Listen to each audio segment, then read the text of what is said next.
Hello friends, welcome back to my YouTube channel and welcome to another exciting video। তো আজ আমি তোমাদের সাথে একটা wedding guest makeup look share করতে চলেছি।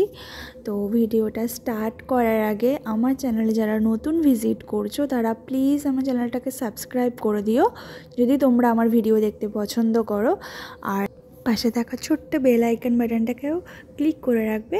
তো আমি যখনই ভিডিও আপলোড করব সবার আগে তোমরা ভিডিওটি দেখতে পাবে।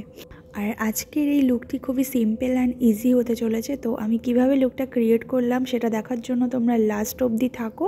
আর ভিডিওটি যদি ভালো লেগে থাকে সো প্লিজ ভিডিওটি লাইক শেয়ার অ্যান্ড কমেন্ট করে দিও। তো চলো লেটস স্টার্ট।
আমি এটাকে সেট করার জন্য ইউজ করব সুগারের ব্যানানা পাউডার। তো আমরা পুরো বেসটা হয়ে যাওয়ার পর সেটা পাউডার দিয়ে সেট করে নেওয়া খুবই প্রয়োজন, বিকজ আমরা যদি সেট না করি তো আমাদের আইয়ের নিচে এমনকি নাকের পাশে ক্রিজ লাইন পড়তে শুরু করে দেয়। তো অনেকেরই মনে হয় মেকআপ করার পর ক্রিজ লাইন পড়ে যায়, যে সমস্যাটা আমারও আগে খুবই হতো, ক্রিজ লাইন পড়ে যেত, বিকজ তখন পাউডার দিয়ে সেট করতাম না, আমি পরে গিয়ে করতাম। তো আমি বলবো বেস হয়ে যাওয়ার পর পাউডার দিয়ে তোমরা সেট করে নেবে, সো ক্রিজ লাইন পড়ার চান্সটা অনেকটাই কমে যাবে। তো নেক্সট এখানে আমি আমার আই মেকআপটা কমপ্লিট করব।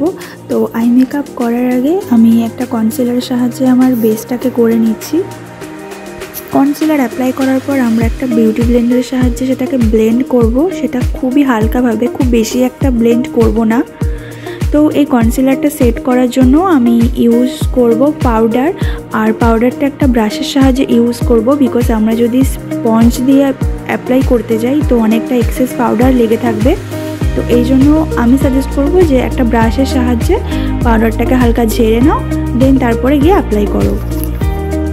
তো এখানে আমি আই লুকটা করার জন্য ইউ ক্যান বির আইশ্যাডো প্যালেট ইউজ করছি, আর আমি কি কি কালার ইউজ করছি আর কিভাবে আই লুকটা ক্রিয়েট করছি তো তোমরা সেটা দেখে নাও।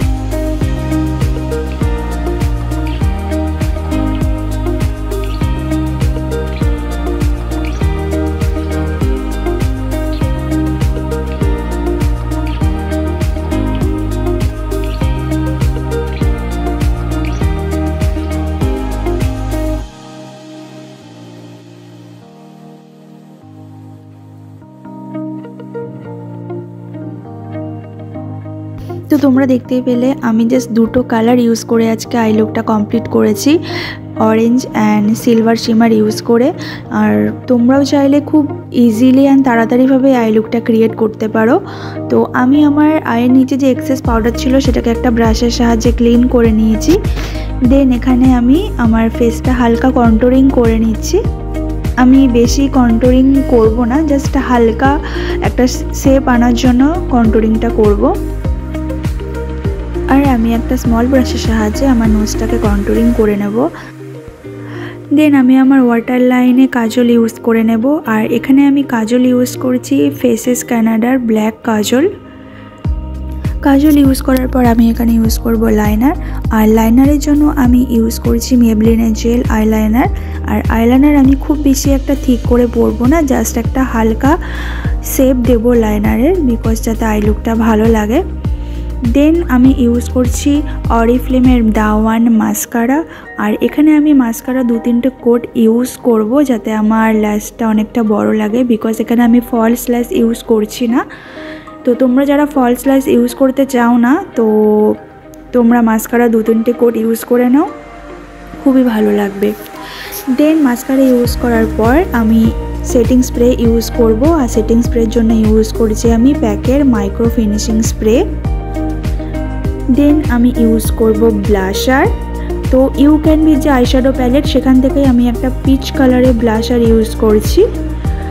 জাস্ট হালকা দেব ব্লাশারটা, আমি খুব একটা বেশি দেব না।